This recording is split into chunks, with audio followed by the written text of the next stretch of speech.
In the First Kings reading this morning, we heard about Elijah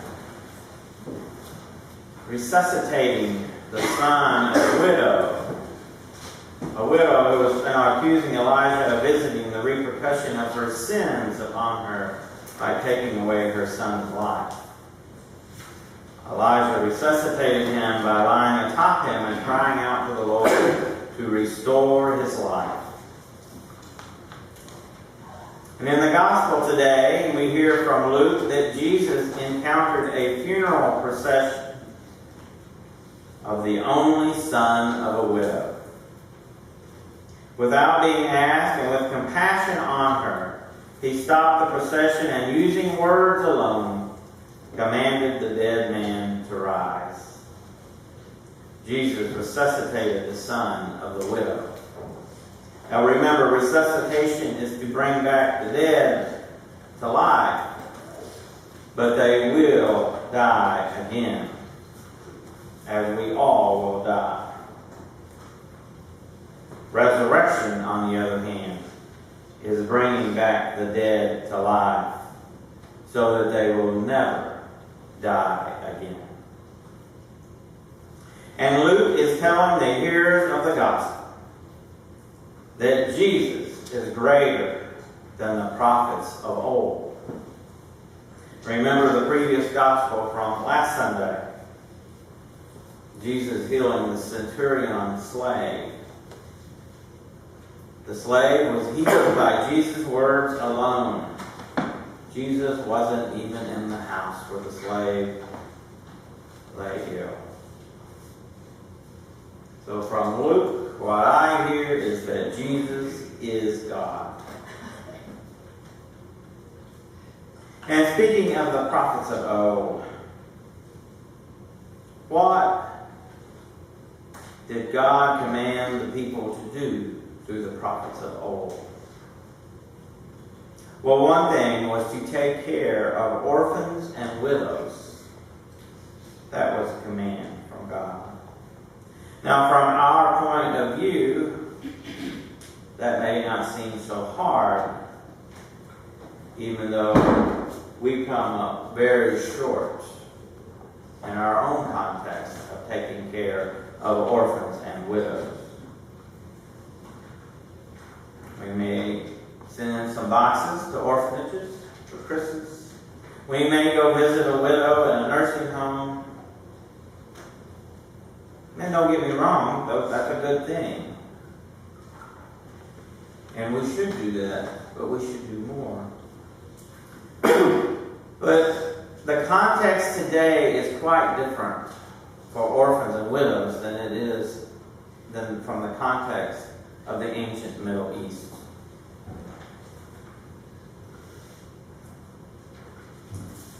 Women and children had no rights in the ancient Middle East, except what their husbands or fathers gave them. So if you were orphaned or widowed, then you really became less than human. You were equivalent to a dog.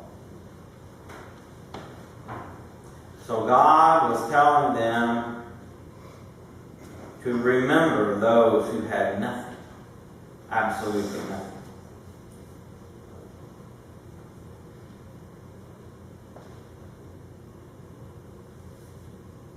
To remember the outcasts.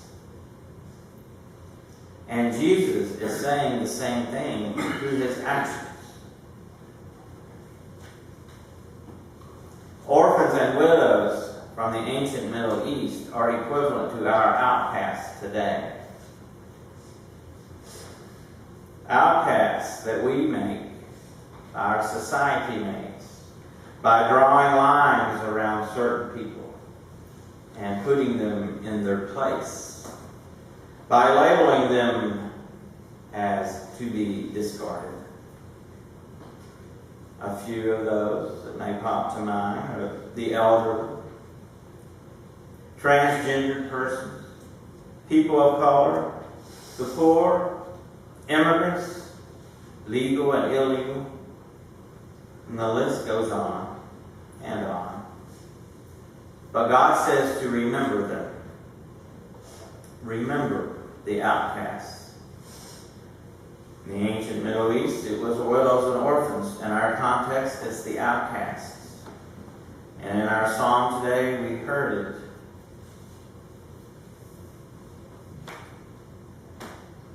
The Lord loves the righteous. The Lord cares for the stranger. He sustains the orphan and widow, but frustrates the way of the wicked. The wicked being those who do the labeling, who steals from the outcast, from those marginalized, who gets in their way and causes them to stumble. God is telling us to remember Him. So what's the good news? Well, if Jesus had nothing to say to the widow who was about to bury her son, who was about to become nothing, then we really wouldn't need to be here today. But the good news is He did have something to say to this widow. He looked on her with compassion and brought her son back to life. No determination, none, was made to see if she was worthy. No determination was made to see if the son was worthy. He had compassion on the widow. God has compassion upon the outcasts. And the good news, further good news, is that we are all outcasts at one time or another. Every one of us has been, is, or will be an outcast.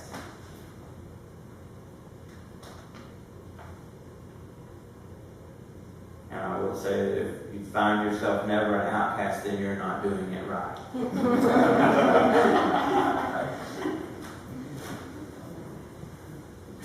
And God has compassion on the outcasts. And God gives us what we need, not what we deserve, thank goodness, but what we need. And God then calls upon us to do as God has done and look upon all we encounter with that same compassion. So to use us to fulfill God's compassion toward others. That is the good news. We are called by and counted upon by God to continue bringing His kingdom forth upon this earth. Amen.